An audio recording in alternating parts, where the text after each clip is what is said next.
মন্ত্রী চলো, শিলটা সাথে নিয়ে চলো।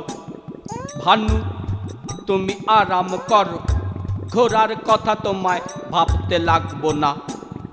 আর এই নাও তোমার উপহার, 100 স্বর্ণ মুদ্রা। ধন্যবাদ মহারাজ, ধন্যবাদ। রানী রানী মোহনভোগ চাউলের পায়েস রান্ধো তো খাই। আমি রান্ধুম? রাধুনিরে দিয়া রান্ধাও, আর তুমি থাকো ওর লগে তত্ত্বাবধানে। না হইলে জাদুশীলের জাদু দেখবা কেমনে।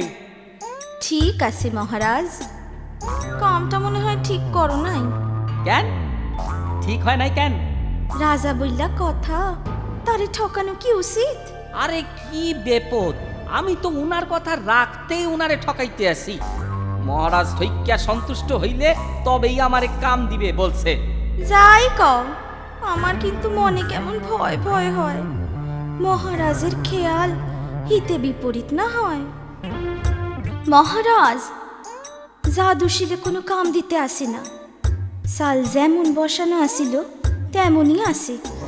তাই বুঝেছি, ওই ঠক ভানু আবার আমারে ঠকে আছে।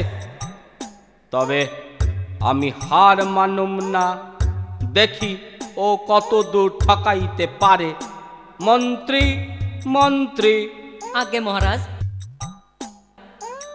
আমি আদেশ দিলাম, ওই ভানু ঠককে ধইরা বাক্সবন্দি কইরা নির্জন স্থানে ফালাইয়া থো। আপনার আদেশ মতোই কাম হইবে মহারাজ। ভানু, ও ভানু, ভানু। আগে আগে মন্ত্রী মশাই, আপনি? প্রহরী, ওকে বন্দি করো। জো আজ্ঞা মন্ত্রী মশাই। সে কি মন্ত্রী মশাই, এমন তো কথা ছিল না। তো কেমন কথা ছিল? মহারাজ আমারে কইছিলেন তারে ঠকাইতে পারলে কাম দিব। এ যাত্রা আগে বাইসালো, তাহলে কাম পাবা। প্রহরী, ওকে বাক্সবন্দি করো। এ কি করেন, এ কি করেন? দয়া করেন মন্ত্রী মশাই, দয়া করেন। উপায় নাই, মহারাজের হুকুম। না না, ও আমার কি হইল গো, আমার কি হইল গো, তোমারে ধইয়া নিয়া যাইতেছে।